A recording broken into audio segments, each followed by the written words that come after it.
Hey guys, Carlos here again at Mobile Food Booth. I want to thank you guys for tuning in.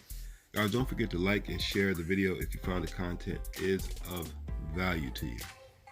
Anyway, today I wanted to talk about help and finding the right type of people to help you in your food concessions and food vending business. And I'm going to tell you, this has been the most difficult part of this business for me. Finding the right help. I'm telling you, you're going to realize once you start getting into the business that finding dependable people is very hard.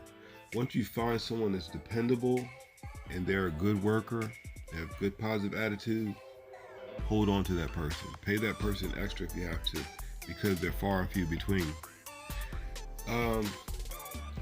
My best worker, he actually was a gentleman. He was on disability, but he was a great cook, and he was good with cleaning, and he needed the extra money, and he was very, very dependable.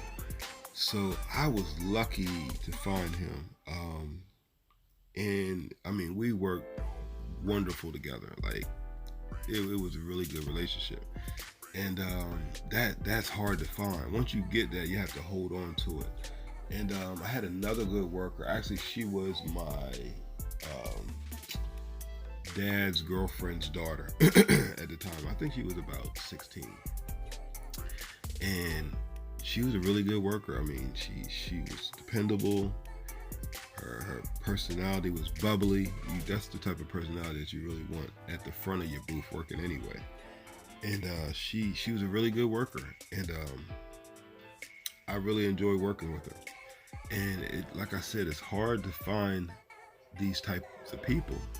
And once you do, you really, really need to hold on to them. I mean, I've had people that had poor attitudes, people that was suspicious of having sticky fingers. I've dealt with everything. I've dealt with everything. And I'm going to tell you one thing. If you don't get anything else out of this video, some family and friends are not good to have working with you. Some, because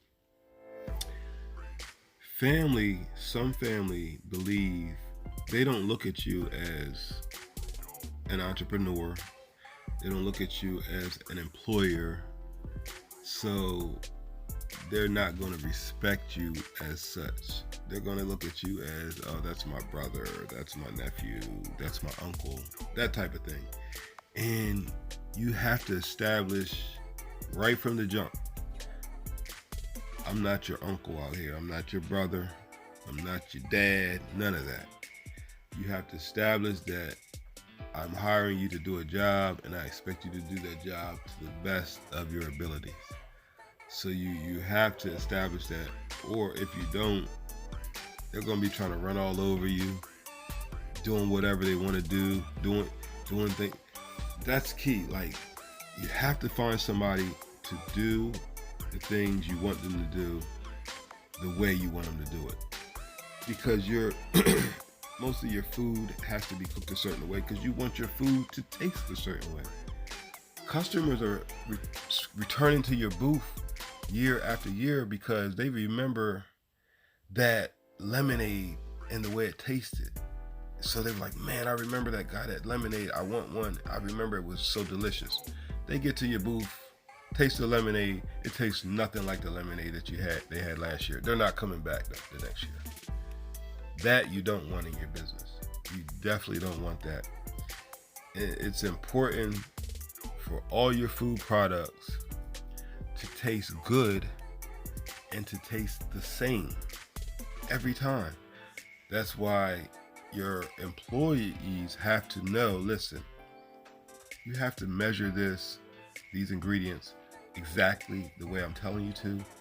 Each time it has to go into the cup, the fryer, the mix, the same way, exactly the same way I'm telling you every time. It's very important. You have to stress that to them, because some of them, it doesn't matter. It does matter. It needs to taste the same way every time. If not, they're hurting your business, and you will see it reflect on your profit and your bottom line. So with that being said, you have to just go out there. In my opinion, I think teenagers, 16ish to 18ish, are some of the best workers. They're motivated to work. They need money, and you're paying them a pretty good salary, paying cash. They're going to be there. They're going to be dependable, and they're going to work hard. Older people, maybe retired people that maybe need to supplement their income, they're another good choice, because they need something to supplement their retirement or whatever type of income they already have to get them over the hump. So they're dependable. Some of them might not be as energetic and as enthusiastic and motivated as the teenagers, but you'll have a dependable person that is more apt to listen to you and know the importance of keeping the ingredients the same way each time. Once you start dealing with people that are like in between, 20s, 30s, what I found out, a lot of these people are not so dependable because they have options, and they just really kind of do what they want to do. And you don't want those type of people working for you. You want someone that's going to actually listen to you, follow instructions, work hard, and you don't mind paying them.